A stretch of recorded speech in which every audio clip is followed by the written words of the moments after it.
Hey y'all, welcome to the first episode of my podcast, What God Are You Talking About? My name is Justin and I am your host. Just a little bit about me. I am 45 years old. I am originally from Charlotte, North Carolina. I love to dance. I have been a contemporary dance choreographer for 22 plus years and danced all my life before then. My family owned a dance studio for like 31 years. All of my family all make a living out of dance. It is in our blood. We love it. This is not about that. It will come up from time and time again, but this is about something else. Unfortunately, something that has been in my life almost as long as dance has been substance abuse and alcoholism problems. I have a PhD in substance abuse issues with a minor in self-sabotage, and I have been very dedicated to that cause, unfortunately. The only thing that saved me, the only thing that got me to put down the syringe and just be able to come into life and end up where I'm at right now is because of God. Who I am as a person, time and time again, I have proven that when I try to take matters into my own hands, I fail. Like I do. I end up using again. I end up hurting people. I end up losing the things I've worked for. It's just what I do. And so that's what I want to talk to you guys about, is about my experiences with God, because, when I was younger, I hated God. I hated everything it represented. I didn't like religion. I didn't like any of it. Like I said, I was raised in Charlotte, North Carolina, and of course it is, a very woohoo, welcoming city, and good for them. You know what I'm saying? Like I'm happy for progress and stuff like that. But back then it was very much Bible Belt, very fierce interpretations of the Bible and God's word, and a lot of "you're going to hell," repent and go to, and yes, there is truth in that as well. But I think that there are other ways to talk about God that isn't so just judgy and stuff like that, because at the moment that I surrendered, full-blown surrendered to God and called upon him, I'm talking like no reservations, no nothing. And it took me a while to get there, and I'll tell you about that moment. But it could not have gotten any darker than it was. And I got on my knees, I cried, and I was like, if you're real, I need you to move right now. Like I need something. And he did. It was incredible. And you know what? I didn't feel like he was condemning me. I didn't feel like he was judging me for all the things. And at this point in time, when I tell you that he moved in my life, when I tell you all the things that were going on, like it's everything. I represented like the person that should be going to hell. Like all the sins, I was doing them all, and like double time. And he still did that for me. He gave me peace to know that I was in the right place, and that I needed to take some time, and that it was okay, that I was going to be okay. And that was amazing. And that's what I want to talk about.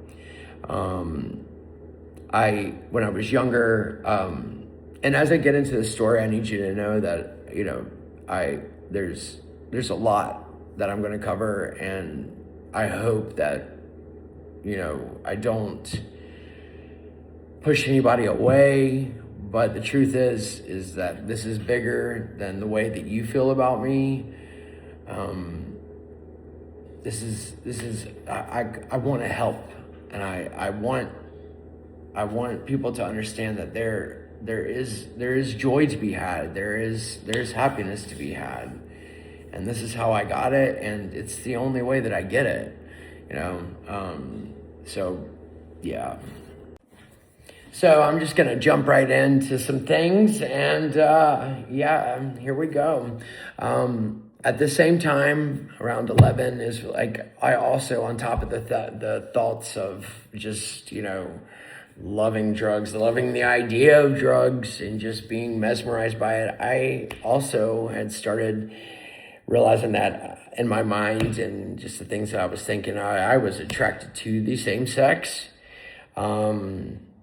Like that, it was just there. And I definitely knew that that was against God, and that, that's sinning. They're bad people, and I'm like, I'm a bad person because of things that are going on in my brain right now, like that I don't even know what, okay, well then if you don't like me, I don't like you.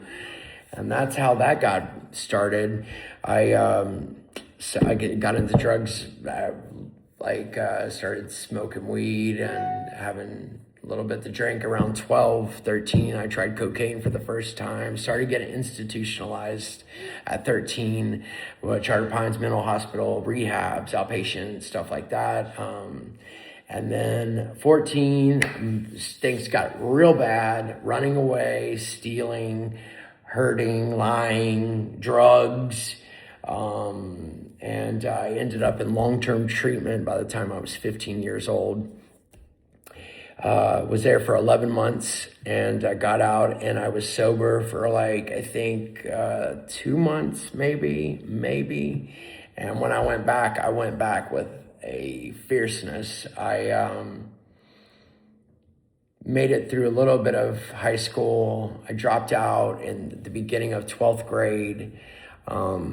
I had no business going anyway. I don't, I think I maybe had been there 2 days. I don't know. It was wild. When I was there, I wasn't there. So I dropped out, started using needles, started shooting heroin, crystal. Actually, crystal wasn't really that bad then. It was more of the cocaine and heroin. But it was really bad. I got into some debts with some pretty dangerous people. And yeah, it was bad.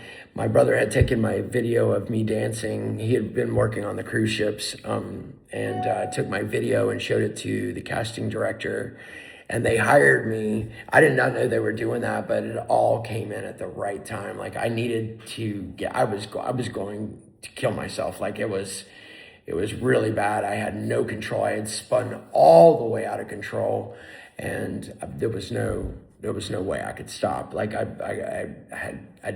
There was just, I needed a fierce break. Anyway, so this happened, and I took it. I ran to that cruise ship as fast as I possibly could, and it should have been a great opportunity, but it didn't take long for me to mess it up. I was 18 years old, but I could drink on the cruise ship, and I did just that.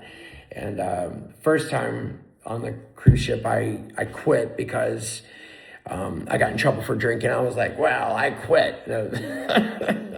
Because you were mad at something that I did that was stupid. It was wild. And then I had another contract I did pretty good on. And then I went on a contract with my sister, and I was supposed to be her big brother, try to help her out, get her, make sure she, was okay on the cruise ship, doing the big brother thing. And I made it a couple weeks and did some drugs in Quebec, and they did some weird things to me, and I ended up outside of the cruise ship in a totally disoriented state, and they had to escort me back onto the ship, where I was fired and sent home and left my sister. I still feel really bad about that to this day. I hate that happened, and that she had to see me like that, and that she ended up having to be alone after that. She did great, and I am proud of her. But then I came back, and I was depressed, whatever. And then my family was like, we have this studio, why don't you try choreography? And at first I kind of put up a fight. I originally started as a jazz choreographer, and that's not what I do now. Contemporary was slowly making its way into the dance field, and I loved it. And then I tried it out myself. I started doing had these things that I was dealing with, and so I put them in movement, and it became my thing. I was doing storyline pieces, and people were digging it. So there I was. My career as a choreographer took off. Things were really great, choreography wise, for a while. I've been dating him. I was actually dating a man for like 4 years, and I realized in this relationship that I was not gay. Because if I had been, this person was literally probably one of the nicest people and genuine people that I've ever met in my life. And it wasn't me. So I panicked at like 28 and I ran and I got involved in a relationship. It was toxic. It was two people trying to figure things out. And we ended up having a baby. The relationship was really rough and really, it wasn't really like a responsible thing to do for us to have a child, but we did. I love this child. His name is Alex. He's 14 years old and he is amazing. So there are no regrets. I'm very glad that he is a part of this world. Things were tough and me and the mom split, and that's when things got real bad. That's when like the Oxycontins and the tar heroin and the crystal meth had become like readily available. And then I found my formula for what was going to be like the next 6 years of my life. It was mixing the heroin with the crystal. And I remember the first time I put those two together, I knew I was in a lot of trouble. And I lost all friends. I lost every job. I was almost making $80,000 a year doing choreography, just choreography alone, not even teaching dance. And I lost all of that. I lost custody of my son, and I couldn't even go around him. I was a mess. I was terrible. I was no kind of father figure, let alone even a decent person. And it just went down and down and down from there. I met this woman and I kind of got my act together a little bit and we started dating, and this is where God comes in. Our relationship was really rocky. I definitely was like a very, very hot mess. And she was trying to figure things out too, but she was a volunteer at Elevation Church. And, I really wanted things to work. So I was like, hey, I'll go to church with you. She asked a couple times and I was like, yeah, I'm going to go, in hopes that like maybe it would fool her into thinking that I was cured, I guess. And so I went in there with the whole thought process that I already have, that God doesn't like me. I don't like God. And you know what? And I had like silly, like not silly things, but things that, maybe make you go, like, well, the argument about the dinosaurs and the timeline, of the Bible, and, millions of years ago, there were dinosaurs, all this stuff. I was really smart, and I would raise these arguments anytime somebody would talk about God. I knew he was fake and that it wasn't real and all these things. So I go into the church, with her, and the first time she came in with me, and I came in there and, before I went in there, of course I had heard, people talk bad about churches. Oh, they're money grabs, like that's all they are, and people false profiting and stuff like that. And I'd heard specific things that were bad about Elevation. So immediately in my mind, I'm like, this is going to be a joke. So I go in and, the music's loud and everybody's like running around, got their hands up. I was like, I am definitely in the right place because these people are on better drugs than I am. But seriously, it was wow, and then Pastor Stephen started talking and I remember it vividly. Like there was no question that my problem was the fact that I was a drug addict and that I had my whole life had been centered around drugs. I went to work to get drugs. I woke up in the morning so I could get drugs so I wouldn't feel bad. All this was my cycle. Like there was, even though I was producing maybe some good choreography, it was all so I could get this, and it's sad, but it's true. And so he started talking, and I was like, all right, you know, and it was, there's all kinds of things I was hating on. I was in the Matthews location, so it's remote, so he's on a screen. So I was like, this is crazy. What are we doing? But he was talking about, this is the first time I had ever heard this story, and it was the book of Acts, and where they're talking about Paul and Silas in the jail praying, and then the ground shakes and the prison doors fly open, and then they wait around, and you know, they pray with the guard, and they become, you know, a member of the church and all that stuff. But Pastor Stephen said, he was like, he just said this, and I felt like I was the only person in the room. And what he said was just this small sentence. He goes, what's been shackling you? And it echoed in my head. Like I felt like I was the only person in the room. Like he was literally just talking to me. And I mean, not only did it feel like, it sounded like that, it was like, and then I kind of like snapped out of it. I was like, yo, okay, cool. And so I felt something, and I was like, yeah, well, that was kind of cool, you know? So you know, at the end they do the prayer. And if you said this prayer, you've given your life to Christ, you know, here's your Bible. So I was like, yeah, like, let's go. Of course, I left and went home and immediately got high, but for that moment, I felt something for sure. And so anyway, I started going back, and every time I came back to, like, I would say that prayer at the end, and you know, people would be like, you know, you've already done that. I was like, yeah, but I like didn't do it right. Like I left here and went right back to my garbage ways. So I felt like I needed to give my life to Christ every time that I was in the church. It's crazy, but it made sense, you know. I was like, yeah, I probably should just raise my hand and let him know that I'm, you know, still felt something.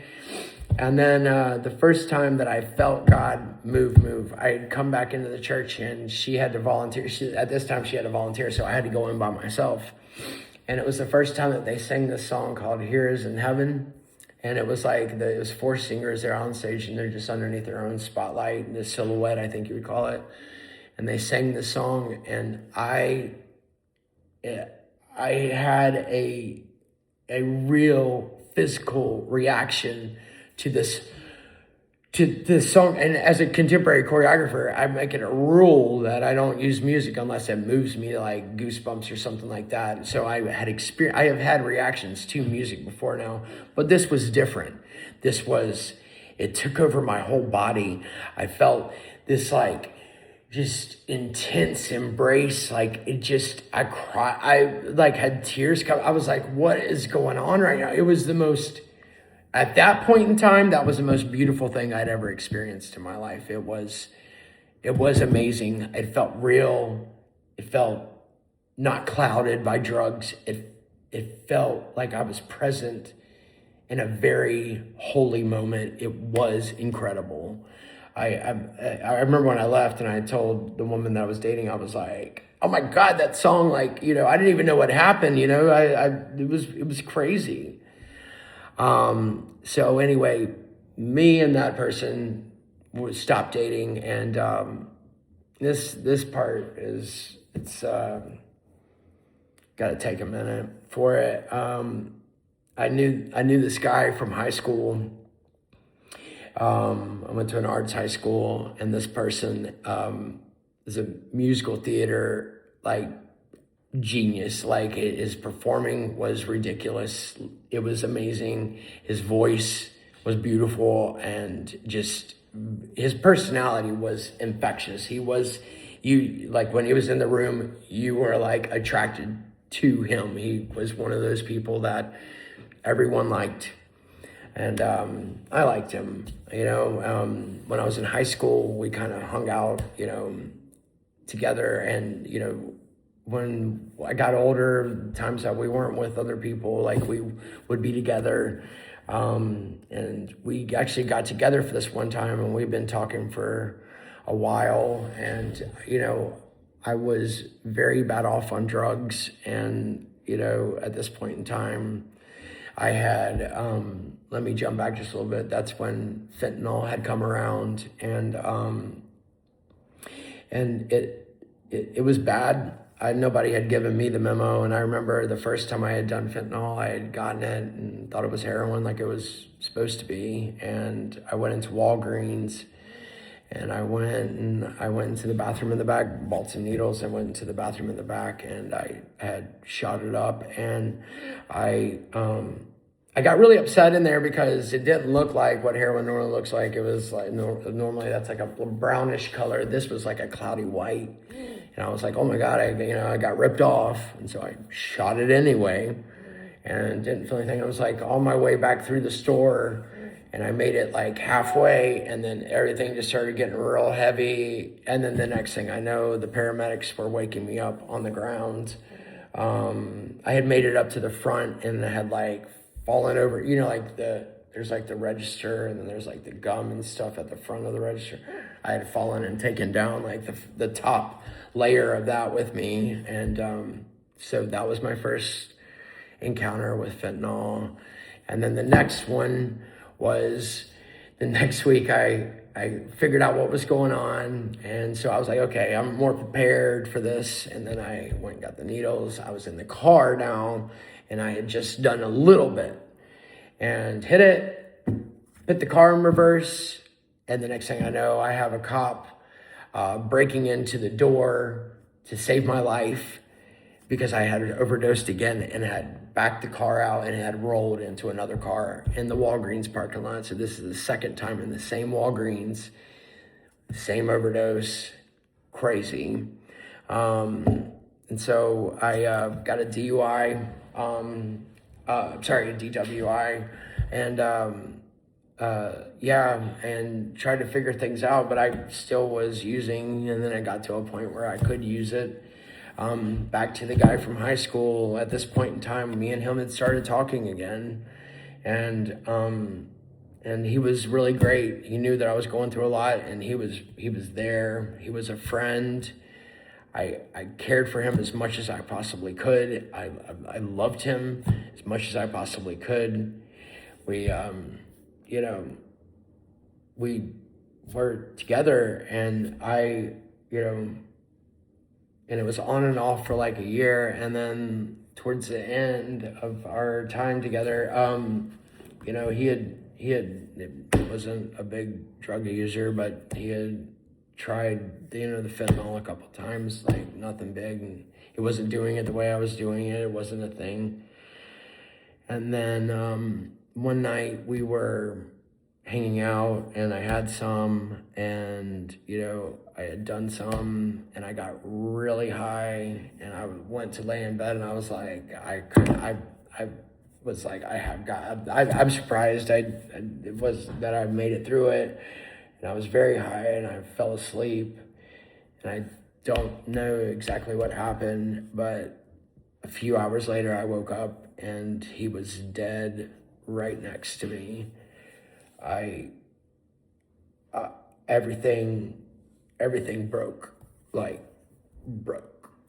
and I don't even know how to sum it up in words, what that was like. I freaked. I tried to move him. I tried to get him up. I tried to do whatever I could, and he was gone. I didn't kill him, but I definitely made the introductions to the things that did. I don't know if you know that, you ever seen a movie like where there's like a person standing and like the whole world is like going real, like fast forward beside them. This was like that moment, and he didn't deserve that, and it broke everything. I was lost. And I was very scared. I didn't know what to do. I just know that I needed help. Like I told the police officers, I was like, I don't feel safe. I just need to go somewhere. And so they took me to the emergency room, and they, you know, just let me kind of sit there. And anyway, so I'm at the emergency room, and I had, when he passed, I had just grabbed like random items of clothing to go to the hospital. Like I had a collared shirt on and some sweatpants, and changed into some hospital socks at the hospital. I took a shot. I was a wreck. Anyway, but they were like, we're gonna help you find a detox center and get you some help. And I was like, I don't know what else to do. That sounds fine. So they got me set up with one. They drove me. I had all my stuff in Huntersville, and the ER was in Huntersville, but the detox they found was all the way in Charlotte. And so I get there, and they know where I'm coming from. They know exactly what's happened. They know the whole story: drugs. Someone passed away. That this is what's going on. I get there, and they give me a drug test, and they say that there are no drugs in my system. And I was I was crying, but I just like busted out laughing. I was like, are you joking right now? And they were like, yeah, so you gotta go. So mind you, I have my phone on me, collared shirt, no undershirt, it's oversized. I have sweatpants on and hospital socks, and I'm bawling on the side of the road with nowhere to go. I got a friend to help me out with a place to stay, and the next day I found another detox, and I went in there.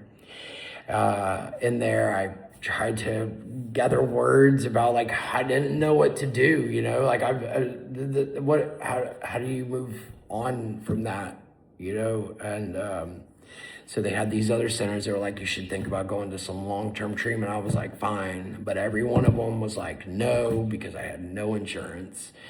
And then there was one, it's called the Harvest Camp. It was a Christian Recovery Center out of Trinity, North Carolina. And it was, and I had these moments with God where I felt things, and I was like, well, maybe I don't know, let's give it a try. And so I got there, and my mom, was nice enough to pay for me to get into this place. And it was in the middle of nowhere, on a farm, with other addicts trying to get their act together, and this man and this woman were running it. They did not own it, but they were running it. Sherry and Randy, these two people are absolute blessings, and I wouldn't be where I'm at right now if it wasn't for them. So thank y'all very much for everything you did. I'll talk about that more later. But when I first got there, I was not feeling that at all. I was crazy broken, and so I befriended this one guy. The first day I was there, they were playing this woman preacher who was like speaking in tongues and stuff. And now, yes, I had those experiences with God, but I was still very, on the, like, I wasn't involved like that. Like hearing people speak in tongues and people be like, raising their hand like, oh yeah, that's the God. I was extremely skeptical. I still at times are when I see stuff like that. I just,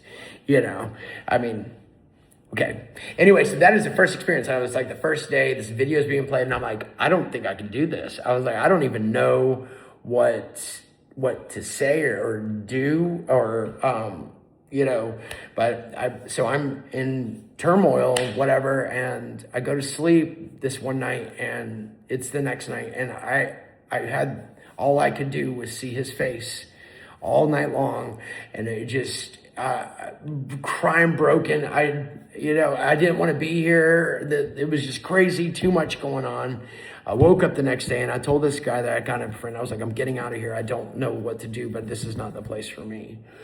They all left the room, started crying. I got on my knees, and I was at that bottom. This was that bottom. This was that moment that I had nothing. I had nothing left.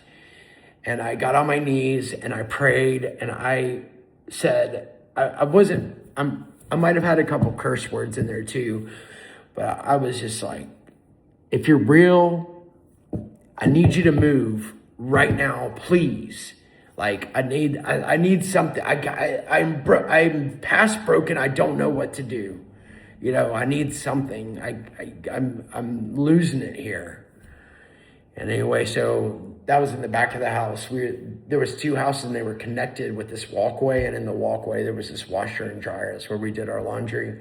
And so we walked through, and the living room is in the other house. And that's where we did our morning prayer. And we put on the armor of God. I wanted nothing to do with that. I was very vocal that morning about how much I didn't want to be there and whatever. And Randy that morning, I remember specifically, I was like, man, I'm losing it, you know. And he was like, well, pray about it. That was his answer. And I was like, okay, thank you very much for that advice. You know, I was pray about it. All right. I was like, I just did, whatever.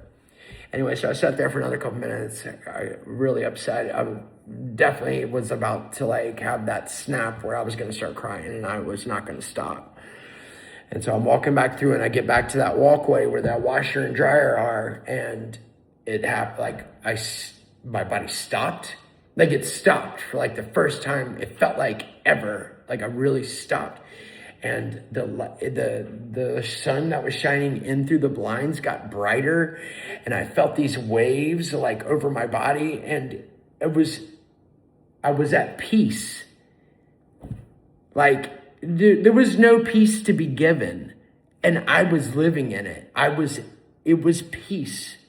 And at that moment, I knew that I was in the exact right place that I was supposed to be, and that I was going to be okay, and that I needed to calm down, sit down, get to know about God, and I was going to be okay. That was a miracle.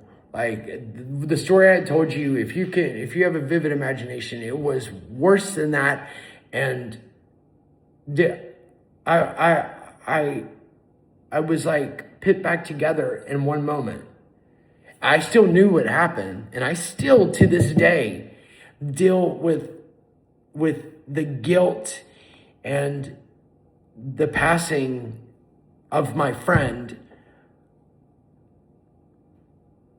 But it put me together enough so where I could just sit there and like allow it to be, and try to focus on it and try to heal from it and prioritize what was real and what wasn't. Like, because everything was just collapsing on top of me, and it stopped that from happening anymore. It was incredible. It was a miracle. And I knew that it was a supernatural intervention, and it saved my life. It saved me at that moment. And that's what I want for you guys, to know that God is real. He will give you peace when you think that there is no peace to be given. It is a full surrender. Like I gotta be honest. Like this was. I hope that you don't have to get to that point that I did, but like I was broken all the way down, and He pulled me out and He gave me life, and it's incredible, and I just want you to know that is real, and that is an answer. For all this craziness that's going on in the world, with all the things that we're so upset about right now, there is an answer, and it is God. You know, there's more to it than that. There is the Bible. There are things. There are sin. There are ways. All of that stuff is real. But I'm telling you, this is also real. Like He came to me where I was at, and He gave me life. And I just, if I get anything else across to any of y'all, that He will do that for you too. That's as far as I'm going to go today. That's a lot of information. I'm still like learning how to make this podcast something amazing, and I hope it is. I want you to reach out to me if you want to talk about these things. My email is whatgodareyoutakingabout@gmail.com. I would love to hear from y'all. Tell me your stories about God. Tell me what you're struggling with, stuff like that. Let's get on it and get some peace, get some love, get some God, you know, be one with each other instead of just this constant finding no common ground on things, you know.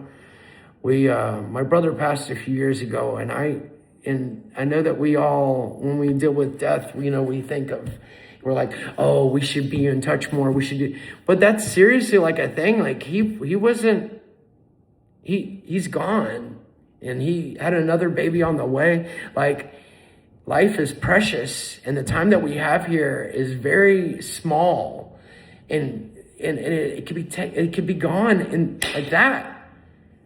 So in this time that we do have, I want to tell you that this is how I find peace, and how I get to do the right things.